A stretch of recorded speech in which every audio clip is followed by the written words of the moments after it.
The UZ12 Ultralight is the smallest automatic feed machining unit currently offered by the NKO machines lineup. The maximum bevel width that this machine can produce is 12 millimeters, and that limit can be reliably reached in 2 passes. After swapping the kit, you can bevel at angles of 22, 30, 37, 45, or 50 degrees according to the setup you choose. Let us show, step by step, how to correctly set the machine for a representative beveling example on material that is 12 millimeters thick, using a 30-degree bevel, leaving exactly 2 millimeters of stock. To ensure a flawless, accurate, and reliable machine setup, we will use Beveling Solver software. In the touchscreen, we will precisely enter the required values that govern the configuration: the thickness of the material, the included angle, and the chamfer height as specified precisely.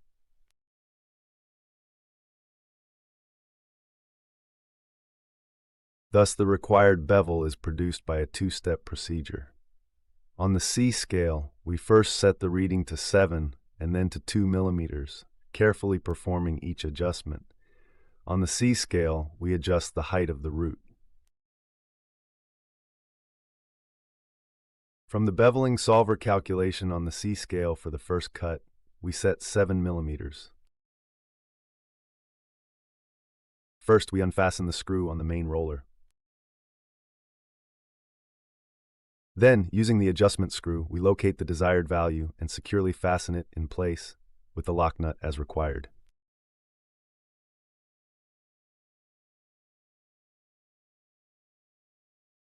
We shall not forget to retighten the main roller's screw once again properly.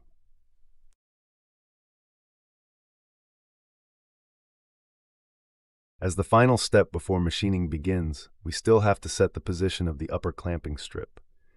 The correct position of the workpieces must be horizontal with the surface of the lower pressure roller. The easiest way to verify this is to check the sheet's position by eye relative to the main roller.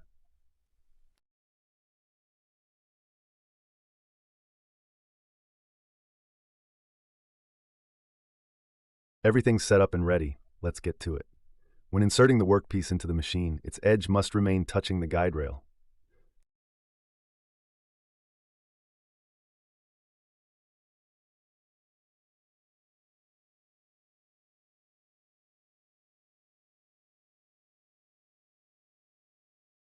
Now is the time to prepare the machine for the second cut.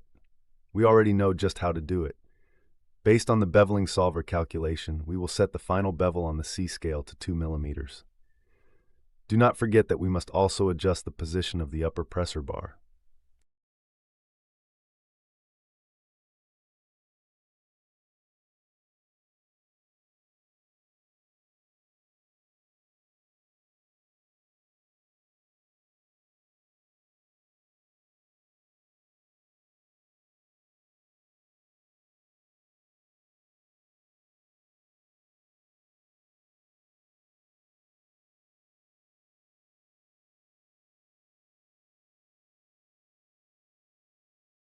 If you should wish to adjust the bevel angle, for example to 45 degrees, it is necessary to replace the entire bevel arm, the so-called kit.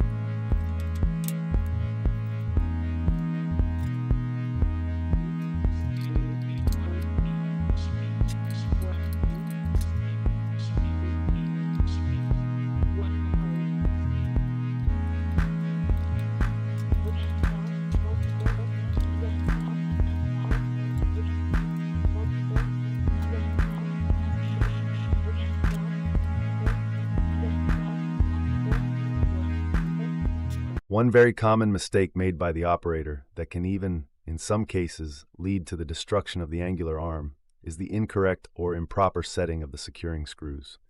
Let us explain this in more detail. The angular arm has several screws. 2 of them are securing screws and 1 is an expansion screw. During disassembly of the angular arm, and even if the securing screws are sufficiently loosened, a situation may arise where the kit cannot be withdrawn from the spindle. In this situation, the expansion screw can help you. By tightening it a little, you will create a gentle opening of the arm. This makes dismantling noticeably easier. When you are reassembling the angular arm onto the machine, be sure to again loosen the expansion screw adequately so the arm can be securely fastened in place by the locking screws. Warning: the tightening torque specification for all these screws must not exceed 5 Newton meters at all times. During the operation of the machine, there will be situations in which it becomes necessary to remove the tool, whether for regrinding or for its replacement. Let us show you how to do it.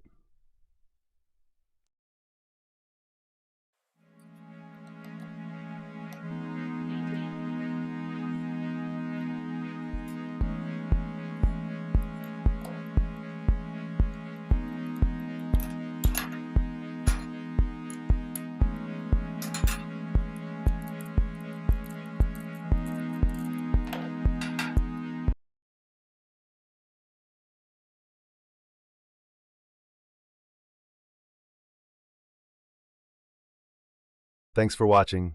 See you in the next video.